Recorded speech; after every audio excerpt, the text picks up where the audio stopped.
Speaker sir, ഇന്നെങ്കിലും ഈ budget ചർച്ചയിൽ എന്നെ സംസാരിക്കാൻ അനുവദിച്ചതിന് നന്ദിയുണ്ട് റിഡ്ജുജി.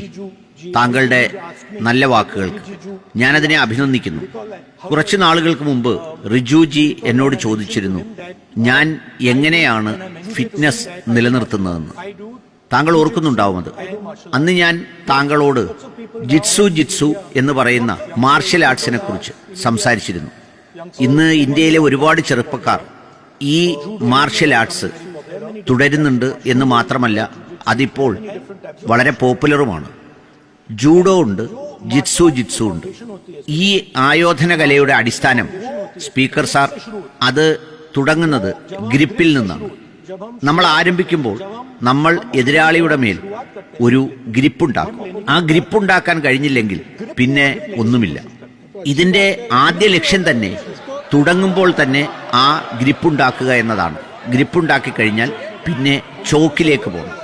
ആദ്യം ഗ്രിപ്പുണ്ടാക്കുക, പിന്നെ ചോക്കിലേക്ക് പോയി അവരെ പിടിക്കുക. ഈ ചോക്കിന്റെ അഥവാ ഈ കയറി പിടിക്കുന്നതിന്റെ പ്രധാനപ്പെട്ട ലക്ഷ്യം കഴുത്താണ്. സാർ, ഞാൻ സംസാരിക്കുന്നത് ബഡ്ജറ്റിനെ കുറിച്ചാണ്. ഞാൻ അതിലേക്കാണ് വരുന്നത്. എല്ലാത്തിൻ്റെയും എൻ്റയർ ഫോക്കസ് ഗ്രിപ്പാണ്. ആ ഗ്രിപ്പിൽ നിന്നാണ് നമ്മളൊരു പോരാട്ടം ആരംഭിക്കുന്നത്. പിന്നീട് നമ്മളത് ചോക്കിലേക്ക് എത്തും. ഇങ്ങനെ ചോക്ക് ചെയ്ത് ലോക്ക് ചെയ്ത് കഴിഞ്ഞാൽ അതെപ്പോഴും എതിരാളിയുടെ കണ്ണിൽ കാണാം. താൻ പിടിക്കപ്പെട്ടുവെന്ന് ആ കണ്ണുകൾ പറയും. എന്നിട്ട് 1, 2, 3 തവണ എതിർക്കാൻ ശ്രമിക്കും. പിന്നീട് കളി തീർന്നു എന്ന് ഉറപ്പിക്കും. എന്നിട്ട് സറണ്ടർ ചെയ്യും. കളി അവസാനിച്ചതായി പറയും. ഇതാണ് ആയോധന കലയുടെ ഏറ്റവും കേന്ദ്രബിന്ദു. ഗ്രിപ്പിൽ നിന്നും ചോക്കിലേക്കും, ചോക്കിൽ നിന്നും ടാപ്പിലേക്കും. അത് ഏതെങ്കിലും ഈ മാർഷൽ ആർട്സിന്റെയോ ജൂഡോയുടെയോ പ്രാക്ടീഷണർമാരോട് ചോദിച്ചാൽ പറഞ്ഞു തരും. വർക്ക് സ്റ്റാർട്ട് ചെയ്യുന്നത് ഗ്രിപ്പിൽ നിന്നാണ്. സാർ, ഈ ഗ്രിപ്പ് രാഷ്ട്രീയത്തിലുമുണ്ട്, ഈ ഗ്രിപ്പ് ബിസിനസ്സിലുണ്ട്. ജിറ്റ്സു എന്ന ആയോധന കലയിൽ ഈ ഗ്രിപ്പ് വിസിബിൾ ആണ്. നമുക്ക് എല്ലാവർക്കും കാണാം കൈ എവിടെയാണെന്നും കഴുത്ത് ആരുടേതാണ് ആ കയ്യിലിരിക്കുന്നതെന്നും. പക്ഷെ രാഷ്ട്രീയത്തിൽ ഇത് പ്രകടമായി കാണാൻ കഴിയില്ല. ആരാണ് കഴുത്തിന് കൈയിട്ട് പിടിച്ചിരിക്കുന്നതെന്നുള്ളത് അങ്ങനെ അങ്ങ് ദൃശ്യമാവില്ല. ആ പോയിന്റിൽ നിന്നാണ് നമ്മൾ തുടങ്ങേണ്ടത്. സാർ, ഞാൻ സാമ്പത്തിക സർവേയിലേക്ക് നോക്കുകയായിരുന്നു. അതിൽ വളരെ വ്യക്തമായി 2 കാര്യങ്ങൾ എനിക്ക് ഇഷ്ടപ്പെട്ടത് കാണാൻ കഴിഞ്ഞു. ഒന്നാമത്തെ കാര്യം, നമ്മൾ ജിയോ പൊളിറ്റിക്കൽ കോൺഫ്ലിക്റ്റ് വർദ്ധിച്ചുകൊണ്ടിരിക്കുന്ന ഒരു ലോകത്താണ് ജീവിക്കുന്നത്. പഴയ US ബേസ്ഡ് ആയിട്ടുള്ള ഡോളർ ആധാരമാക്കിയുള്ള ഏകധ്രുവ ലോകശക്തി എന്ന് പറയുന്ന ആശയം ഇന്ന് ചോദ്യം ചെയ്യപ്പെട്ടു കഴിഞ്ഞു. അമേരിക്കയുടെ ഏകാധിപത്യം ചൈനയും റഷ്യയും അടക്കമുള്ള രാജ്യങ്ങൾ ഇന്ന് കീഴ്പ്പെടുത്തി കഴിഞ്ഞു. രണ്ടാമത്തെ പ്രധാനപ്പെട്ട പോയിന്റ്, നമ്മൾ ഇന്ന് ജീവിക്കുന്നത് ഊർജത്തിന്റെയും സാമ്പത്തികത്തിന്റെയും ഊർജത്തിന്റെയും അതുപോലെ തന്നെ സാമ്പത്തികാധിഷ്ഠിത ആയുധവൽക്കരണത്തിന്റെയും നടുവിലാണ്. സമ്പത്തും ഊർജവും ഇന്ന് ആയുധങ്ങളായി മാറിയിട്ടുണ്ട്. ഇവിടെ ലോകം തന്നെ ഒരു സ്റ്റേബിളായ അന്തരീക്ഷത്തിൽ നിന്നും ഇൻസ്റ്റെബിലിറ്റിയിലേക്ക് മാറിക്കൊണ്ടിരിക്കുകയാണ്. ഏതാനും നാളുകൾക്ക് മുമ്പ് നമ്മുടെ പ്രധാനമന്ത്രിയും നാഷണൽ സെക്യൂരിറ്റി അഡ്വൈസറും പറഞ്ഞിരുന്നു യുദ്ധങ്ങളുടെ കാലം കഴിഞ്ഞു എന്ന്. പക്ഷേ നമ്മളിപ്പോ യുദ്ധങ്ങളുടെ കാലത്തുകൂടി കടന്നു പോവുകയാണ്.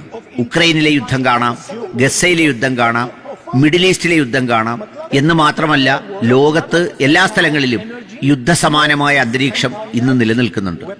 നമ്മൾ സഞ്ചരിച്ചുകൊണ്ടിരിക്കുന്നത് ഒട്ടും സ്ഥായിയല്ലാത്ത, അമേരിക്കയുടെ എല്ലാ ആധിപത്യവും ചോദ്യം ചെയ്യപ്പെടുന്ന, അല്ലെങ്കിൽ 1, 2 സൂപ്പർ പവറുകൾ എന്ന് പറയുന്ന സാഹചര്യങ്ങളിൽ നിന്ന് ധാരാളം ശക്തികളിലേക്ക് മാറിക്കൊണ്ടിരിക്കുന്ന ഒരു ലോകക്രമത്തിലൂടെയാണ് നമ്മൾ സഞ്ചരിച്ചുകൊണ്ടിരിക്കുന്നത്. ആ യുദ്ധങ്ങളുടെ എല്ലാം ഏറ്റവും പ്രധാനപ്പെട്ട ഇന്നത്തെ കൺസെപ്റ്റ് ആർട്ടിഫിഷ്യൽ ഇന്റലിജൻസ് ആണ്. ഞാൻ സർക്കാരിനോട് ഈ ആർട്ടിഫിഷ്യൽ ഇന്റലിജൻസിന്റെ വ്യത്യസ്തമായ സംഗതികളെക്കുറിച്ച് പലപ്പോഴും സൂചിപ്പിച്ചിട്ടുണ്ട്. ഈ ആർട്ടിഫിഷ്യൽ ഇന്റലിജൻസിന്റെ ഏറ്റവും പ്രധാനപ്പെട്ട കേന്ദ്രം നമ്മുടെ ഇൻഫർമേഷൻ ടെക്നോളജി വ്യവസായങ്ങളാണ്. ഇൻഫോസിസിനെ പോലെ മുൻനിരയിൽ നിൽക്കുന്ന ഒരുപാട് സ്ഥാപനങ്ങൾ ഇനി പ്രതിസന്ധി നേരിടാൻ പോവുകയാണ്. ഒരു സോഫ്റ്റ്വെയർ എഞ്ചിനീയർ എന്നത് ഒരു കാലത്ത് ഇന്ത്യയിലെ ഒരു പോപ്പുലർ ജോലി സാധ്യതയായിരുന്നെങ്കിൽ അത് ഇനി വെല്ലുവിളി നേരിടാൻ പോവുകയാണ്. നമ്മുടെ ധാരാളം സോഫ്റ്റ്വെയർ എഞ്ചിനീയർമാർ AI ടെക്നോളജിയിലൂടെ തൊഴിൽ നഷ്ടപ്പെടാൻ അല്ലെങ്കിൽ മാറ്റപ്പെടാൻ പോവുകയാണ്. നമ്മൾ വളരെ അപകടകരവും വലിയ പ്രക്ഷുബ്ധവുമായ ഒരു ലോകക്രമത്തിലേക്ക് നീങ്ങുകയാണ്. അത്തരമൊരു അപകടകരമായ ലോകക്രമത്തിലേക്ക് സഞ്ചരിക്കുമ്പോൾ നമ്മൾ മനസ്സിലാക്കേണ്ട ചില കാര്യങ്ങളുണ്ട്. എന്താണ് നമ്മുടെ ഏറ്റവും പ്രധാനപ്പെട്ട ശക്തി? ഞാൻ വിശ്വസിക്കുന്നത് നമ്മുടെ മഹത്തായ രാജ്യം ഏതാണ്ട് 1.4 ബില്യണോളം വരുന്ന കരുത്തും കഴിവും ഊർജ്ജസ്വലവുമായ ഒരു വലിയ ജനസഞ്ചയത്തിന്റെ നാടാണ്. അത് കേവലം ജനങ്ങൾ മാത്രമല്ല, ഈ 21ാം നൂറ്റാണ്ടിൽ ഇതേ ജനങ്ങളാണ് ഒരു ഡേറ്റയായി മാറുന്നത്, അല്ലെങ്കിൽ ഡേറ്റ ഉൽപ്പാദിപ്പിക്കപ്പെടുന്നത്. നമ്മുടെ ഏറ്റവും പ്രധാനപ്പെട്ട ഈ ഭൂഗോളത്തിലെ തന്നെ ഏറ്റവും വലിയ ഡേറ്റ ശേഖരമുള്ളത് നമ്മുടെ കയ്യിലാണ്. നമ്മളെപ്പോഴും AI കുറിച്ച് സംസാരിക്കുന്നു, പക്ഷേ ഡേറ്റ ഇല്ലെങ്കിൽ AI ഒന്നുമല്ല. ഒരു യന്ത്രത്തിന് എങ്ങനെയാണോ അതിന്റെ പെട്രോൾ ആവശ്യമായിട്ടുള്ളത്, അതുപോലെയാണ് AIക്ക് ഡേറ്റ ആവശ്യമായുള്ളത്. യഥാർത്ഥത്തിൽ AIയുടെ പെട്രോളാണ് ഡേറ്റ. നിങ്ങൾക്ക് ഡേറ്റ ഇല്ലെങ്കിൽ പിന്നെ AI ചലിപ്പിക്കാനേ ആവില്ല. ഇന്ത്യയും ചൈനയുമാണ് ഇന്ന് ലോകത്തിലെ ഈ ഡേറ്റയുള്ള ഏറ്റവും വലിയ രാജ്യങ്ങൾ. ഈ ഡേറ്റ അത് ജനങ്ങൾക്ക് കൂടുതൽ സ്വാതന്ത്ര്യം നൽകി അവരെ കൂടുതൽ ഊർജ്ജസ്വലരാക്കി ഒക്കെ പ്രവർത്തിപ്പിച്ചാൽ ഇത് വലിയ ഒരു ഡേറ്റയായി മാറും. രണ്ടാമത്തെ നമ്മുടെ ഏറ്റവും വലിയ സ്ട്രെങ്ത് എന്ന് പറയുന്നത് പ്രതിസന്ധി കാലത്ത് നമുക്ക് ഭക്ഷണം ലഭിക്കുക എന്നുള്ളതാണ്. ആരാണ് നമുക്ക് ഭക്ഷണം ഉൽപ്പാദിപ്പിക്കുന്നത്? അത് നമ്മുടെ കർഷകർ തന്നെയാണ്. അതിനുവേണ്ടി അധ്വാനിക്കുന്ന തൊഴിലാളികൾ അതിന്റെ പിന്നിലുണ്ട്. ഇതാണ് നമ്മുടെ രണ്ടാമത്തെ സ്ട്രെങ്ത്. അതുകൊണ്ട് തന്നെ ഈ കർഷകരുടെ സുരക്ഷിതത്വത്തിന് വേണ്ടി, അവരുടെ സംരക്ഷണത്തിന് വേണ്ടി നമ്മൾ ഉറച്ച നിലപാടുകൾ സ്വീകരിക്കേണ്ടതുണ്ട്. ഭക്ഷണം ഇന്ന് നമുക്ക് ധാരാളമുണ്ട്, അതുകൊണ്ട് തന്നെ അത് ഏറ്റവും പ്രധാനപ്പെട്ട കാര്യമാണ്. മൂന്നാമത്തെ കാര്യം, ഒരു ആധുനിക ലോകത്തെ ചലിപ്പിക്കണമെങ്കിൽ നിങ്ങൾക്ക് ഊർജം ആവശ്യമാണ്, നിങ്ങൾക്ക് ഇന്ധനം ആവശ്യമാണ്, നിങ്ങൾക്ക് പെട്രോൾ ആവശ്യമാണ്. ഈ 3 കാര്യങ്ങളും ഏറ്റവും പ്രക്ഷുബ്ധമായ സമയത്ത് സംരക്ഷിക്കുക എന്നുള്ളത് ഒരു ഭരണകൂടത്തിന്റെ, ഒരു രാജ്യത്തിന്റെ പ്രധാനപ്പെട്ട ഘടകമാണ്. ഒന്ന് നമ്മുടെ ജനങ്ങളും ആ ഡേറ്റയും, നമ്മുടെ ഭക്ഷ്യ സുരക്ഷയും അതുമായി ബന്ധപ്പെട്ട സംഗതികളും, മൂന്നാമത്തേത് നമ്മുടെ ഊർജ സംവിധാനവും. ഇനി എനിക്ക് ഏറ്റവും ശ്രദ്ധേയമായി തോന്നിയത് നമ്മുടെ ബഡ്ജറ്റ് ഈ 3 കാര്യങ്ങളെയും അംഗീകരിക്കുന്നുണ്ട്. നമ്മളൊരു ഗുരുതരമായ സാഹചര്യത്തിലേക്കാണ് നീങ്ങുന്നതെന്നും ഇവിടെ ജിയോ പൊളിറ്റിക്കൽ ഏറ്റുമുട്ടൽ വളരെ ഗൗരവമാണെന്നും നമ്മുടെ ബഡ്ജറ്റ് പറയുന്നുണ്ട്. നമ്മുടെ ബഡ്ജറ്റ് അംഗീകരിക്കുന്നുണ്ട് ഊർജവും സാമ്പത്തികവും ഇന്ന് ലോകം മുഴുവൻ ആയുധമായി ഉപയോഗിക്കുകയാണെന്ന്. ഡോളർ ഒരു ആയുധമാക്കപ്പെടുന്നു, എന്നാൽ ഡോളറിന്റെ വാല്യൂ കുറഞ്ഞു വരുന്നു. മറുവശത്ത് സ്വർണത്തിന്റെയും വെള്ളിയുടെയും വില ഉയർന്നുകൊണ്ടേയിരിക്കുന്നു. ഇതെല്ലാം നമ്മൾ കണ്ടുകൊണ്ടിരിക്കുകയാണ്. പക്ഷേ നമ്മുടെ ബഡ്ജറ്റിൽ ഒന്നുമില്ലെന്നല്ല, അക്ഷരാർത്ഥത്തിൽ ഇത്തരം കാര്യങ്ങളെ അഡ്രസ് ചെയ്യുന്നതിന് ഒന്നുമില്ല എന്നതാണ് സത്യം. നമ്മുടെ ബഡ്ജറ്റിൽ ഊർജത്തിനെ സംബന്ധിച്ചോ ഫിനാൻസ് വെപ്പണൈസേഷനെ സംബന്ധിച്ചോ യാതൊരു പരാമർശവുമില്ല. എന്ന് മാത്രമല്ല, ഈ ജിയോ പൊളിറ്റിക്കൽ കോൺഫ്ലിക്റ്റ് വർദ്ധിക്കുന്ന സമയത്ത് നമ്മൾ എന്താണ് ഇത് ഉപയോഗിച്ച് ചെയ്യാൻ പോകുന്നതെന്നും ബഡ്ജറ്റ് ഒന്നും പറയുന്നില്ല. എല്ലാ ബഡ്ജറ്റിനെയും പോലെ അത് പറഞ്ഞങ്ങ് പോകുന്നു, അല്ലെങ്കിൽ അങ്ങനെ ഒരു പ്രശ്നമുണ്ടെന്ന് പരാമർശിക്കുന്നു എന്നുള്ളതല്ലാതെ അത് ഉപയോഗപ്പെടുത്തുന്നത് എങ്ങനെയാണെന്നോ അതിനെ എങ്ങനെ നേരിടുമെന്നോ യാതൊന്നും പറയുന്നില്ല എന്നതാണ് സത്യം. ബഡ്ജറ്റ് യഥാർത്ഥത്തിൽ അടുത്ത 1 വർഷം നാം എന്ത് ചെയ്യുന്നു എന്നുള്ളതിന്റെ രൂപരേഖയാണ്. ബഡ്ജറ്റിനോട് ചേർന്ന് തന്നെ നടന്ന മറ്റൊരു പ്രധാനപ്പെട്ട കാര്യമാണ്, നമ്മൾ അമേരിക്കയുമായി ഒരു കരാറിൽ ഏർപ്പെട്ടിട്ടുണ്ട്. ഇവിടെ ഒരു കാര്യം ഞാൻ വ്യക്തമായി പറയാൻ ആഗ്രഹിക്കുന്നു, വളരെ കൃത്യമായ ബോധ്യത്തോടെ പറയുകയാണ്. അമേരിക്കയും ചൈനയും ഇന്ന് ലോകത്ത് നമ്മുടെ ഡേറ്റ ആവശ്യമുള്ള ഏറ്റവും പ്രധാനപ്പെട്ട ആവശ്യക്കാരാണ്. അമേരിക്കയ്ക്ക് ലോകത്ത് വൻ ശക്തിയായി തുടരണമെങ്കിൽ നിങ്ങൾ ദയവായി ഞാൻ പറയുന്നത് ശ്രദ്ധിക്കണം, ഞാൻ പറയുന്നത് വ്യക്തമായി മനസ്സിലാക്കണം. അമേരിക്കയ്ക്ക് ഇന്ന് ലോകത്ത് ഒരു സൂപ്പർ പവറായി നിലനിൽക്കണമെങ്കിൽ, അവർക്ക് അവരുടെ ഡോളറിനെ സംരക്ഷിക്കണമെങ്കിൽ അവർക്ക് ഇന്ത്യൻ ഡേറ്റ ആവശ്യമാണ്. എന്തുകൊണ്ട്? ചൈനയ്ക്ക് 1.4 ബില്യൺ ജനങ്ങളുടെ ഒരു ഡേറ്റ പൂളുണ്ട്. പക്ഷേ നിങ്ങൾ യൂറോപ്യൻ ഡേറ്റയോ ആഫ്രിക്കൻ ഡേറ്റയോ അമേരിക്കൻ ഡേറ്റയോ എല്ലാം കൂടിയാലും ചൈനയുടെ ഡേറ്റയോടൊപ്പം എത്തില്ല. അതുകൊണ്ട് തന്നെ ഏറ്റവും പ്രധാനപ്പെട്ട മത്സരം അത് കൈപ്പിടിയിൽ ഒതുക്കുന്നതിന് വേണ്ടിയായിരിക്കും. അതുകൊണ്ട് ഞാൻ ഒരിക്കൽ കൂടി പറയുന്നു, നമ്മുടെ ഏറ്റവും വലിയ സ്ട്രെങ്ത്, നമ്മുടെ ഏറ്റവും പ്രധാനപ്പെട്ട, നമ്മൾ ഈ സാധാരണ ടേബിളിൽ വെക്കുന്നു എന്ന് പറയുന്ന, അല്ലെങ്കിൽ നമ്മൾ ദാ ഇവിടെ വെക്കുന്നു എന്ന് പറയുന്ന, ഞാൻ ഇപ്പോ ഈ മേശപ്പുറത്ത് വെക്കുന്നത് പോലെ കൃത്യമായി മേശപ്പുറത്ത് മറ്റൊരാളിന്റെ മുന്നിൽ വെക്കാൻ കഴിയുന്നത് 1.4 ബില്യനുള്ള നമ്മുടെ ഡേറ്റയാണ്. അവരുടെ അറിവ്, അവരുടെ ഇഷ്ടാനിഷ്ടങ്ങൾ, അവരുടെ സങ്കല്പങ്ങൾ, സ്വപ്നങ്ങൾ, ഇതിനെല്ലാം 21ാം നൂറ്റാണ്ടിൽ വലിയ വിലയുണ്ട്. 20ാം നൂറ്റാണ്ടിൽ ഇതിനത്ര വിലയില്ലായിരുന്നു. എന്നാൽ 21ാം നൂറ്റാണ്ടിലെ AI കാലഘട്ടത്തിൽ ഈ ഡേറ്റ ഏറ്റവും പ്രധാനമാണ്. ചില ആളുകൾ പറയാറുണ്ട്, ജനസംഖ്യ വലിയ ഭാരമാണ്, ജനസംഖ്യ വലിയ ദുരന്തമാണ്, ജനസംഖ്യ ഇല്ലാത്തത് വലിയ നേട്ടമാണെന്നൊക്കെ. അത് തെറ്റാണ്. ജനസംഖ്യ ഏറ്റവും വലിയ ശക്തിയാണ്. ആ ജനസംഖ്യയെ ശരിയായ ഡേറ്റയായി മനസ്സിലാക്കി ഉപയോഗിക്കുമ്പോഴാണ് അത് ശക്തിയായി മാറുന്നത്. പക്ഷേ എന്നെ അത്ഭുതപ്പെടുത്തി എന്താണ് ഈ കരാറിൽ സംഭവിച്ചത്. നമ്മൾ ഇന്ത്യ അലയൻസ് ആയിരുന്നു ഇതിൽ പ്രസിഡന്റ് ട്രംപുമായി നെഗോഷിയേറ്റ് ചെയ്യുന്നതെങ്കിൽ ഞാൻ അവരോട് പറയുമായിരുന്നു, president Trump, the most important thing in this equation is Indian data. President ട്രംപെ, ഈ പറയുന്ന ചർച്ചയിലെ ഏറ്റവും പ്രധാനപ്പെട്ട കാര്യം ഞങ്ങളുടെ കൈവശമുള്ള ഇന്ത്യൻ ഡേറ്റയാണ്. നിങ്ങൾക്ക് നിങ്ങളുടെ ഡോളർ സംരക്ഷിക്കണോ? നമ്മൾ സുഹൃത്തുക്കളാണ്, നിങ്ങളെ അഭിനന്ദിക്കുന്നു. നിങ്ങളുടെ ഡോളറിനെ സംരക്ഷിക്കുന്നതിൽ നമുക്ക് വിരോധമില്ല. പക്ഷേ ഒരു കാര്യം, നിങ്ങളുടെ ഡോളർ സംരക്ഷിക്കണമെങ്കിൽ നിങ്ങൾ എന്ത് വേണം? നിങ്ങളുടെ ഏറ്റവും വലിയ അസറ്റായ ഡോളർ സംരക്ഷിക്കണമെങ്കിൽ നിങ്ങൾക്ക് ഞങ്ങളെ വേണമെങ്കിൽ ഇന്ത്യൻ ജനതയ്ക്ക് ഗുണകരമായ സംരക്ഷിതമായ കരാറിൽ ഏർപ്പെടണം. രണ്ടാമത്തേത്, പ്രസിഡന്റ് ട്രംപ്, ഞങ്ങളുടെ ഡേറ്റയാണ് നിങ്ങൾക്ക് വേണ്ടതെങ്കിൽ നമുക്ക് തുല്യരെ പോലെ സംസാരിക്കാം.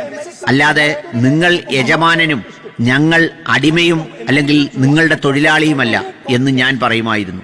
മൂന്നാമത്തേത്, ട്രംപ്, താങ്കൾ മനസ്സിലാക്കണം, ഞങ്ങളുടെ എനർജി സെക്യൂരിറ്റി ഞങ്ങളുടെ ഊർജ സുരക്ഷിതത്വമാണ്.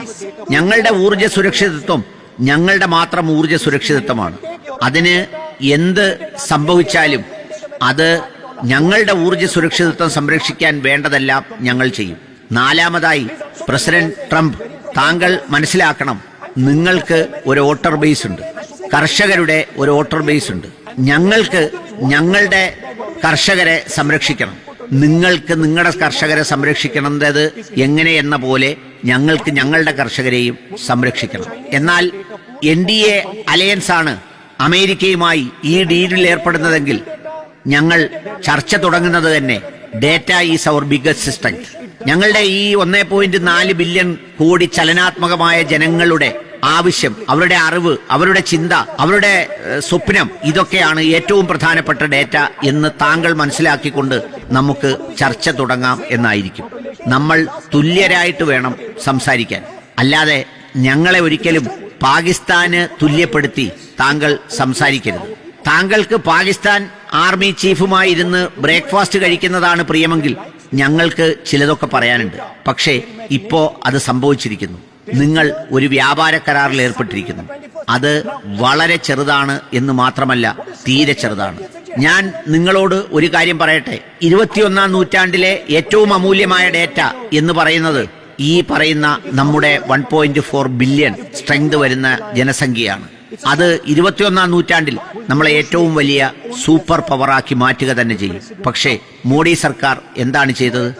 അവർ നമ്മുടെ ഡിജിറ്റൽ ഡേറ്റയിലുള്ള എല്ലാ അവകാശവാദവും ഈ വ്യവസായ കരാറിൽ അടിയറവ് വെച്ചു. ഒരു ഡേറ്റ ലോക്കലൈസേഷന് ആവശ്യമായ ഒരു സംഗതികളും ഉണ്ടായില്ലെന്ന് മാത്രമല്ല, അമേരിക്കയ്ക്ക് സ്വതന്ത്രമായി ആ ഡേറ്റ കിട്ടുന്നതിനുള്ള സൗകര്യമുണ്ടാക്കി. ഡിജിറ്റൽ ടാക്സിനെ ലിമിറ്റ് ചെയ്തു എന്ന് മാത്രമല്ല, നമ്മുടെ വ്യാപാര കോഡുകളെ തുറന്നിട്ട് കൊടുത്തു. ധനകാര്യമന്ത്രി ചിരിക്കുന്നുണ്ട്, അല്ലെങ്കിൽ ചിരിക്കാൻ ആഗ്രഹിക്കുന്നുണ്ട്, നന്നായി ചിരിക്കാൻ ശ്രമിക്കുന്നുണ്ട്. ഒരു 20 വർഷത്തെ ടാക്സ് ഹോളിഡേ വലിയ കമ്പനികൾക്ക് നൽകിയിരിക്കുന്നു. ഇതാണ് നിങ്ങൾ ഈ ഡേറ്റ വെച്ച് ചെയ്തത്. രണ്ടാമതായി, താരിഫിലേക്ക് നോക്കൂ. തുടങ്ങുമ്പോൾ 3% ആവറേജ്, പക്ഷേ ഇപ്പോൾ അത് 18%, 6 ഇരട്ടി വർദ്ധിച്ചു. അമേരിക്കയുടെ ഇറക്കുമതിക്ക് $46 ബില്യൺ വരുന്ന ഇറക്കുമതി ഇപ്പോ 146 ബില്യണായി. എന്തൊരു അസംബന്ധമാണ്! സത്യമായും ഇത് അസംബന്ധമാണ്. നിങ്ങൾക്ക് ഞങ്ങളോട് യാതൊരു കമ്മിറ്റ്മെന്റുമില്ല. നിങ്ങൾക്ക് കമ്മിറ്റ്മെന്റ് അവരോടാണ്. നമ്മളിലേക്ക് 100 ബില്യൺ ഡോളറിന്റെ വസ്തുക്കളാണ് ഒരു വർഷം അമേരിക്ക ഇറക്കാൻ പോകുന്നത്. നമ്മളോട് യാതൊരു താല്പര്യവും ഈ രാജ്യത്തോട് നിങ്ങൾക്കില്ല. ഞങ്ങളിവിടെ നിൽക്കുന്നത് വെറും വിഡ്ഢികളെ പോലെയാണ്. 3% താരിഫ് 18% നമ്മുടേതെത്തിയെങ്കിൽ ബംഗ്ലാദേശിന്റേത് 16% നിന്ന് 0 എത്തി എന്നതാണ് അതിന്റെ വ്യത്യാസം. ഇന്ത്യയിലെ മുഴുവൻ ജനങ്ങൾക്കും നമ്മുടെ രാജ്യത്തെ സംരക്ഷിക്കണം എന്ന ആഗ്രഹമാണുള്ളതെന്ന് ഞാൻ മനസ്സിലാക്കുന്നു. അതിന് ഏറ്റവും പ്രധാനപ്പെട്ടത് നമ്മുടെ ഡേറ്റയെ അതിനെ മൂല്യം കൽപ്പിക്കുക എന്നതാണ് ജനങ്ങൾ ആഗ്രഹിക്കുന്നത്. ജനങ്ങൾ അത് ചെയ്യുമെന്ന് തന്നെ ഞാൻ വിശ്വസിക്കുന്നു. അതോടൊപ്പം തന്നെ ഇന്ത്യയുടെ ഏറ്റവും വലിയ സമ്പത്ത് ഈ 1 ബില്യൺ ജനങ്ങൾ ഉൾക്കൊള്ളുന്ന ആ ഡേറ്റയാണെന്ന് പ്രധാനമന്ത്രി മനസ്സിലാക്കുമെന്ന് ഞാൻ വിശ്വസിക്കുന്നു. എനിക്കറിയാം പ്രധാനമന്ത്രിക്ക് ഇത് വല്ലാതെ ഉൾക്കൊള്ളാൻ പ്രയാസമുണ്ടാകും. അടുത്തത് ടെക്സ്റ്റൈൽസ് മേഖലയെക്കുറിച്ചാണ് എനിക്ക് പറയാനുള്ളത്. ഞാൻ ഗുഡ്ഗാവിലെ ഒരു ഫാക്ടറി ഈ അടുത്ത സമയത്ത് സന്ദർശിക്കുകയും അവിടെ നടക്കുന്നത് എന്താണെന്ന് ഞാൻ മനസ്സിലാക്കുകയും ചെയ്തു.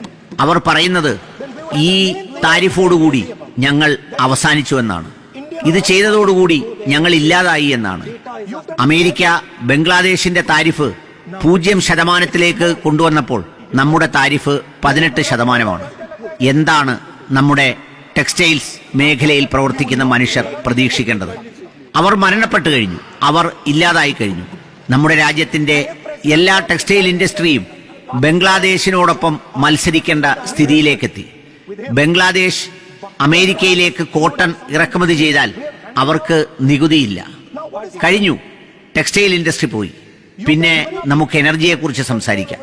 നമുക്ക് ഡേറ്റ ആവശ്യമാണെങ്കിൽ, നമുക്ക് ഫുഡ് ആവശ്യമാണെങ്കിൽ, നമുക്ക് എനർജി സെക്യൂരിറ്റിക്ക് വേണ്ടി മത്സരിച്ചേ പറ്റൂ. ഇപ്പോ അമേരിക്ക തീരുമാനിക്കും നാം എവിടെ നിന്ന് ഇന്ധനം വാങ്ങണമെന്ന്. അമേരിക്ക നമ്മളോട് ഇന്ന രാജ്യങ്ങളിൽ നിന്ന് വാങ്ങരുത് എന്ന് പറഞ്ഞാൽ അത് അനുസരിക്കേണ്ടി വരും. അത് റഷ്യയും ഇറാനും അവർക്കിഷ്ടമുള്ള ഏത് രാജ്യങ്ങളെയും ആ പട്ടികയിൽ അവർക്ക് പെടുത്താം. അത് അവർ തീരുമാനിക്കും. നമ്മുടെ പ്രധാനമന്ത്രിയല്ല തീരുമാനിക്കുന്നത്. ദയവായി മനസ്സിലാക്കുക, അവർ നമ്മളെ നിരീക്ഷിക്കും, അവർ നമ്മളെ വിലയിരുത്തും, അവർ നമ്മളെ ശ്രദ്ധിച്ചുകൊണ്ടേയിരിക്കും. എന്ന് വെച്ചാൽ അവർ നമ്മളെ ലോക്ക് ചെയ്യും. അവർക്ക് താല്പര്യമുള്ള സ്ഥലങ്ങളിൽ നിന്ന് മാത്രമേ എണ്ണ വാങ്ങാവൂ, ഇല്ലെങ്കിൽ അവർ നമ്മളെ ശിക്ഷിക്കും. നമ്മുടെ താരിഫ് വീണ്ടും 50% കൊണ്ടുപോകും. ആദ്യമായിട്ടാണ് ഇന്ത്യയുടെ ചരിത്രത്തിൽ ഇത്രയും കഠിനമായ ഒരു പ്രതിസന്ധിയെ ഇന്ത്യയിലെ കർഷകർ നേരിടാൻ പോകുന്നത്. മൈസും സോയാബീനും റെഡ് ഗ്രാമും കോട്ടനും എല്ലാത്തിനും നിങ്ങൾ അമേരിക്കയ്ക്ക് വാതിൽ തുറന്നു കൊടുത്തു. നിങ്ങൾ മെക്കനൈസ്ഡായി അമേരിക്കൻ ഫാമുകളിൽ കൃഷി ചെയ്യുന്ന ഉൽപ്പന്നങ്ങൾ ഇവിടെ കൊഴുകുന്നതിന് വേണ്ടി അവസരമുണ്ടാക്കി കൊടുത്തു. നമ്മുടെ പാവം കർഷകരെ നിങ്ങൾ ചവിട്ടിമതിക്കുകയാണ്. ഇത് അപമാനകരമാണ്. ഒരു പ്രധാനമന്ത്രിയും ചരിത്രത്തിൽ ഇതുവരെ ഇങ്ങനെ ചെയ്തിട്ടില്ല. ഞാൻ നിങ്ങളോട് പറയട്ടെ, ഒരിക്കലും ഒരു പ്രധാനമന്ത്രിയും ഇങ്ങനെ ചെയ്യുകയുമില്ല. നമ്മൾ കൊടുങ്കാറ്റിനെ നേരിടുകയാണ്. അത് കൊടുങ്കാറ്റാണെന്ന് നമ്മൾ അംഗീകരിക്കണം. നമ്മൾ ഇതുവരെ ജീവിച്ചിരുന്ന ജീവിതങ്ങളിൽ നിന്ന് വ്യത്യസ്തമായി ഈ പുതിയ കാലത്തിന്റെ ജിയോ പൊളിറ്റിക്കൽ ഏറ്റുമുട്ടലിൽ നിങ്ങളുടെ ബഡ്ജറ്റിൽ തന്നെ പറയുന്നു സൂപ്പർ പവറുകളുടെ കാലം കഴിഞ്ഞുവെന്ന്. നിങ്ങളുടെ ബഡ്ജറ്റിൽ തന്നെ പറയുന്നു ഈ ജിയോ പൊളിറ്റിക്കൽ ഏറ്റുമുട്ടലുകളുടെ കാലത്ത് ഇനി സൂപ്പർ പവർ ഇല്ല എന്ന്. പക്ഷേ നിങ്ങളാൽ തന്നെ ഊർജത്തെയും ഈ ധനകാര്യ സമ്പത്ത് ഉപയോഗിച്ചുള്ള ആയുധവൽക്കരണത്തെയും നമ്മുടെ രാജ്യത്ത് നടത്താൻ അമേരിക്കയ്ക്ക് വാതിൽ തുറന്നിട്ട് കൊടുക്കുന്നു, അമേരിക്കയെ അനുവദിക്കുന്നു. ഇതിലൂടെ നിങ്ങൾ എന്താണ് അർത്ഥമാക്കുന്നത്? അമേരിക്ക പറയുന്ന രാജ്യത്തുനിന്നല്ലാതെ ഇനി നിങ്ങൾ ഓയിൽ വാങ്ങില്ലെന്നോ? എന്ന് വെച്ചാൽ അതിന്റെ അർത്ഥം നിങ്ങളുടെ ഇന്ധനം, നിങ്ങളുടെ ഊർജം ഇനി അമേരിക്കയുടെ ഒരായുധമാണ്. ഇതുകൊണ്ട് എന്താണ് നിങ്ങൾ വിചാരിക്കുന്നത്? താരിഫ് താഴേക്ക് പോകുമെന്നോ, അല്ലെങ്കിൽ താരിഫ് അവരുടെ താഴേക്ക് പോയി നിങ്ങളുടെ മുകളിലേക്ക് വരുമെന്നോ? എന്ന് വെച്ചാൽ ഈ വാണിജ്യത്തിന്റെ സാമ്പത്തിക താല്പര്യങ്ങളെ ആയുധമായി എടുത്തിരിക്കുന്നു അമേരിക്ക. നിങ്ങൾ ഞങ്ങളോട് പറയുന്നത് ലോകത്തെ ജിയോ പൊളിറ്റിക്കൽ ഏറ്റുമുട്ടൽ വല്ലാതെ വർദ്ധിക്കുന്നു എന്നാണ്. നിങ്ങൾ ഞങ്ങളോട് പറഞ്ഞത് എനർജിയും ഫിനാൻസും ഇന്ന് ആയുധമായി ഉപയോഗിക്കുന്നു എന്നാണ് നിങ്ങളുടെ ബഡ്ജറ്റിൽ തന്നെ. എന്നിട്ട് നിങ്ങൾ ചെയ്തതോ? എന്താണ് നിങ്ങൾ കർഷകരോട് ചെയ്തത്? എന്താണ് നിങ്ങൾ ചെറുപ്പക്കാരോട് ചെയ്തത്? എന്താണ് ഈ ഡേറ്റ അമേരിക്കയ്ക്ക് നൽകുന്നതിന് പകരമായി നിങ്ങൾ വാങ്ങിയത്? എന്താണ് നിങ്ങളുടെ സ്റ്റേറ്റ്മെന്റുകൾ? നിങ്ങൾക്ക് എങ്ങനെ ഈ സഭയിലെത്തി ഇത്ര നോൺസെൻസ് സംസാരിക്കാൻ കഴിയുന്നു? നിങ്ങൾക്ക് സ്വയം ലജ്ജ തോന്നുന്നില്ലേ? നിങ്ങൾക്ക് നാണം തോന്നുന്നില്ലേ? അപ്പോഴേക്കും സഭയിൽ ബഹളമാകുന്നു. നോൺസെൻസ്, അഷെയിംഡ് തുടങ്ങിയ വാക്കുകൾ അൺപാർലമെന്ററി ആണെന്ന് പറയുന്നു. ഒച്ചവെക്കുന്നു. സ്പീക്കറുടെ റൂളിംഗ് വരും. വീണ്ടും രാഹുൽ ഗാന്ധി തുടർന്നു. ഇത് അപമാനിക്കാനുള്ള വാക്കല്ല സുഹൃത്തെ. നോൺസെൻസ് എന്ന വാക്കും അഷെയിംഡ് എന്ന വാക്കും ഒരു അബ്യൂസായി പറഞ്ഞതല്ല. അതിൽ അബ്യൂസ് ഇല്ല. എന്തായാലും സ്പീക്കർ പറഞ്ഞതുപോലെ അത് രണ്ടും രേഖകളിലില്ല എന്നത് ഞാൻ അംഗീകരിക്കുന്നു. ഞാൻ പറയുന്നത്, നിങ്ങൾ ഇന്ത്യയെ വിറ്റു. ഇന്ത്യയെ വിറ്റതിൽ നിങ്ങൾക്ക് ലജ്ജ തോന്നുന്നില്ലേ? ഭാരത് മാതാ എന്ന നമ്മുടെ രാജ്യമാതാവിനെ വിറ്റതിൽ നിങ്ങൾക്ക് നാണം തോന്നുന്നില്ലേ?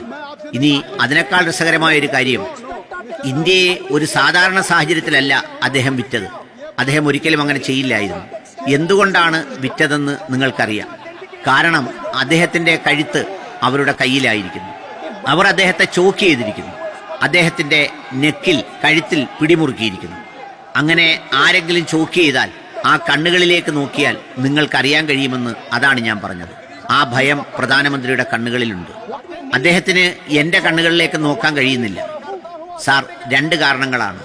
ഒന്ന്, ഒരു പുറത്തു വന്ന എപ്സ്റ്റീൻ കേസ്. ഇനി ലോക്ക് ചെയ്തിരിക്കുന്ന മില്യൺസ് ഓഫ് ഫയലുകൾ. അവിടെയും സ്പീക്കറുടെ ഇടപെടൽ. ബഡ്ജറ്റുമായി ബന്ധപ്പെട്ട സബ്ജക്റ്റ് അല്ലാത്തതുകൊണ്ട് അത് പറയാൻ പാടില്ലെന്ന് താക്കീത്. രാഹുൽ ഗാന്ധി തുടരുന്നു. ശരി sir, I won't say Epstein. ഞാൻ എപ്സ്റ്റീൻ എന്ന് പറയില്ല. ഈ ബഡ്ജറ്റിന്റെ സെൻട്രലിൽ നിൽക്കുമ്പോൾ ഞാൻ പറഞ്ഞതുപോലെ, ജിസ്സുവിന്റെ കാര്യത്തിൽ പറഞ്ഞതുപോലെ, നിങ്ങൾക്ക് ആ ഗ്രിപ്പ് കാണാം. പൊളിറ്റിക്സിലെ ചോക്ക് വിസിബിൾ ആവില്ല. ഈ നമ്മുടെ ഡിഫൻസ് ബഡ്ജറ്റ് എന്ന് പറഞ്ഞാൽ അദാനിയുടെ ചോക്കാണ്. അദാനിക്കെതിരെ അമേരിക്ക നിലപാട് സ്വീകരിച്ചു. അതുകൊണ്ട് തന്നെ ബഡ്ജറ്റും അതിനനുസൃതമായി. ഉടൻ തന്നെ പാർലമെന്ററി അഫയേഴ്സ് മിനിസ്റ്ററുടെ ഇടപെടൽ. സാർ, ഞങ്ങൾ നിങ്ങളെ ശല്യം ചെയ്യുന്നില്ല. പക്ഷേ നിങ്ങൾ സീരിയസ് ആയിട്ടുള്ള ചാർജുകൾ കാരണം കൂടാതെ ഉപയോഗിക്കുമ്പോൾ, പറയുമ്പോൾ അതിന് ന്യായമായ രേഖകൾ ഉണ്ടാവണം, തെളിവുകൾ ഉണ്ടാകണം. അല്ലാതെ അത് വെറും ഭ്രാന്തമായ അലിഗേഷൻസ് ആവരുത്. അത് നിങ്ങളുടെ തന്നെ സ്ഥിതിയെ മോശമാക്കും. രാഹുൽ ഗാന്ധിയുടെ മറുപടി. കാരണം ഞാൻ പറയാം sir. Speaker sir, mister Anil Ambani എന്ന് പറയുന്ന ഒരു ബിസിനസ്സുകാരനുണ്ട്. അദ്ദേഹത്തെക്കുറിച്ച് എനിക്ക് ചിലത് ചോദിക്കേണ്ടതുണ്ട്. എന്തുകൊണ്ടാണ് അദ്ദേഹം ജയിലിലാകാത്തത്? എന്തുകൊണ്ടാണ് എപ്സ്റ്റീൻ ഫയലിൽ അദ്ദേഹത്തിന്റെ പേര് വന്നത്? അതുകൊണ്ടാണ് അദ്ദേഹം ജയിലിലാകാത്തത്. ഹർദീപ് പുരിയോട് ഞാൻ ചോദിക്കുന്നു, ആരാണ് എപ്സ്റ്റീന് ഹർദീപ് പുരിയെ പരിചയപ്പെടുത്തി കൊടുത്തത്? സഭയിൽ വീണ്ടും ബഹളം. സ്പീക്കറുടെ റൂളിംഗ്. മിസ്റ്റർ രാഹുൽ, എന്നെ കേൾക്കൂ. ആദ്യം, അനിൽ അംബാനി ആകട്ടെ അദാനി ആകട്ടെ, നിങ്ങൾ അത്തരം ആളുകൾക്കെതിരെ ചാർജുകൾ ഉന്നയിക്കുന്നു. അവർ സഭയിലില്ല. അവർക്കത് ഡിഫെൻഡ് ചെയ്യാനുമാവില്ല. അതുകൊണ്ട് 351 റൂൾ പ്രകാരം സഭയിലില്ലാത്ത ആളുകളെക്കുറിച്ച് പരാമർശം നടത്തുന്നതും മോശമാക്കുന്നതും ശരിയല്ല. ഉടൻ തന്നെ രവിശങ്കർ പ്രസാദ് എംപിയുടെ മറുപടി. സാർ, 352 ക്ലോസ് 5 പ്രകാരം, while speaking, one must not reflect upon the conduct of persons in high authority unless the decision is based on substantive motion. He has taken the name of Prime Minister and other ministers. This is completely against the rule. Rahul ഗാന്ധിയുടെ മറുപടി. Sir, rule 352 was mentioned. പക്ഷേ 2 ദിവസങ്ങൾക്ക് മുമ്പ് ഒരു അംഗം ഇതിനു മുൻപുണ്ടായിരുന്ന 2 പ്രധാനമന്ത്രിമാരെ കുറിച്ച് ഇവിടെ പരാമർശം നടത്തിയിരുന്നു. അന്ന് 352 റൂൾ ഇല്ലായിരുന്നു സാർ. ഒന്നെങ്കിൽ നിയമം എല്ലാവർക്കും ആപ്ലിക്കബിൾ ആവണം. ഇതിപ്പോ എനിക്ക് മാത്രം. ഉടൻ ചെയർപേഴ്സന്റെ ഇടപെടൽ. രാഹുൽജി, നിങ്ങൾ ബഡ്ജറ്റിനെ കുറിച്ച് സംസാരിക്കുന്നത് ശരിയായ രീതിയിലാണ്. നിങ്ങൾ എന്തിനാണ് അതിന് പുറത്തേക്ക് പോകുന്നത്? രാഹുൽ ഗാന്ധിയുടെ മറുപടി. Speaker sir, Anil Ambani is not a member of this house. അദ്ദേഹം ഈ സഭയിലെ ഒരു അംഗമല്ല. അതുകൊണ്ട് അദ്ദേഹത്തെക്കുറിച്ച് എനിക്ക് പറയാം. അദ്ദേഹം ഡിഫൻസിൽ ഇടപെട്ടു. ബഡ്ജറ്റിൽ ഡിഫൻസും പരാമർശിക്കുന്നുണ്ട്. അതുപോലെ തന്നെ എപ്സ്റ്റീൻ ഫയലിൽ ഇന്ത്യയിലെ ചില വ്യവസായികളുടെ പേരുകൾ വന്നിട്ടുണ്ട്. അദ്ദേഹം ജയിലിലല്ല. അദ്ദേഹത്തിനെതിരെ നിരവധി ക്രിമിനൽ കേസുകൾ നിലവിലുണ്ട്. ഒടുവിൽ സ്പീക്കറുടെ റൂളിംഗ് കനത്തതോടുകൂടി ഞാനിനി എപ്സ്റ്റീൻ എന്ന് ഉച്ചരിക്കുന്നില്ല, അനിൽ അംബാനി എന്ന പേരും പറയുന്നില്ല. ഏതായാലും സഭയിൽ കൂട്ടച്ചിരിയുണ്ടായി. ചർച്ച അവസാനിപ്പിച്ചുകൊണ്ട് അദ്ദേഹം പറഞ്ഞ വാക്കുകൾ ഇങ്ങനെയാണ്. താരിഫും ഡേറ്റയുമൊക്കെ യാതൊരു നിയന്ത്രണവുമില്ലാതെ നമ്മൾ അവർക്ക് കൈമാറി. സ്വതന്ത്രമായി അമേരിക്കയ്ക്ക് ഡേറ്റ നൽകി. ഡിജിറ്റൽ ടാക്സ് നിരോധിച്ചു. സോഴ്സ് കോഡ് ഡിസ്ക്ലോഷർ ചെയ്തില്ല. 20 വർഷത്തെ ടാക്സ് ഹോളിഡേ പോലെയാണ് നമ്മളിപ്പോൾ പ്രഖ്യാപിച്ചിരിക്കുന്നത്. ഇന്ത്യയുടെ ഏറ്റവും വിലപ്പെട്ട വസ്തുക്കൾ എല്ലാവരും അവർക്ക് കൈമാറിയിരിക്കുന്നു. നമ്മുടെ കർഷകർ ഇനി അമേരിക്കക്കാരുടെ മെക്കനൈസ്ഡായി മാസീവായി ഉണ്ടാക്കുന്ന ഉൽപ്പന്നങ്ങളോട് ഇന്ത്യൻ മാർക്കറ്റിൽ മത്സരിക്കേണ്ടി വരും. ടെക്സ്റ്റൈൽ മേഖല തുടച്ചു നീക്കപ്പെടും. ബംഗ്ലാദേശ് നമ്മുടെ രാജ്യത്തെ ടെക്സ്റ്റൈൽ ഇൻഡസ്ട്രിയെ ഇനി തകർക്കാൻ പോകുന്നു. നമ്മുടെ എനർജി സെക്യൂരിറ്റിയും അവർക്ക് കൈമാറി. ഏത് രാജ്യത്തുനിന്ന് എണ്ണ വാങ്ങണമെന്ന് ഇനി അമേരിക്ക തീരുമാനിക്കും. ഞാൻ ഒരിക്കലും വിശ്വസിക്കുന്നില്ല ഏതെങ്കിലും ഒരു ഇന്ത്യൻ പ്രൈം മിനിസ്റ്റർ ഇങ്ങനെ ചെയ്യുമെന്ന്. അതാണ് ഇപ്പോൾ നടന്നിരിക്കുന്നത്. കംപ്ലീറ്റ് സറണ്ടറാണ് നടന്നിരിക്കുന്നത്. സാർ, ഇന്നെന്നെ കൂടുതൽ നേരം താങ്കൾ സംസാരിക്കാൻ അനുവദിച്ചു. ഈ നടന്നിരിക്കുന്ന ഹോൾസെയിൽ സറണ്ടർ അതൊരു ഇന്ത്യ ചരിത്രത്തിലെ ദുരന്തമാണ്. ഇന്ത്യയിലെ 1.5 മില്യൺ വരുന്ന ഇന്ത്യക്കാരെ പ്രധാനമന്ത്രി അടിയറവ് വെച്ചിരിക്കുന്നു. ഇന്ത്യൻ ജനതയുടെ ഭാവിയെ അടിയറവ് വെച്ചിരിക്കുന്നു. സ്പീക്കർ സാർ, ഞാൻ ഇപ്പോൾ അവസാനിപ്പിക്കുകയാണ്. ഞാൻ പറഞ്ഞത് എല്ലാം ഓതന്റിക്കേറ്റ് ചെയ്യാം. എന്റെ കയ്യിൽ അതിനാവശ്യമായ എല്ലാ പേപ്പറുകളും ഉണ്ട്. ഇപ്പോൾ തന്നെ ഞാനത് മേശപ്പുറത്ത് വെക്കാനും തയ്യാറാണ്. പക്ഷേ അവസാനിപ്പിച്ചുകൊണ്ട് ഞാനൊന്ന് പറയട്ടെ. ഈ പ്രക്ഷുബ്ധമായ അന്തരീക്ഷത്തിൽ ഈ രാജ്യത്തെ വിറ്റു. ഈ രാജ്യത്തെ പൂർണ്ണമായും വിറ്റു. നമ്മുടെ ഡേറ്റ വിറ്റു. ഇവിടുത്തെ ജനതയെ വിറ്റു. കർഷകരെ വിറ്റു. സാർ, ഒരു കാര്യം കൂടി, നമ്മുടെ സോഫ്റ്റ്വെയർ എഞ്ചിനീയർമാരെ അടക്കം വിറ്റു. ചെറുകിട വ്യവസായങ്ങളും അടക്കമുള്ളവയെല്ലാം സറണ്ടർ ചെയ്തു. നമ്മുടെ ഊർജ്ജ സുരക്ഷിതത്വം സറണ്ടർ ചെയ്തു.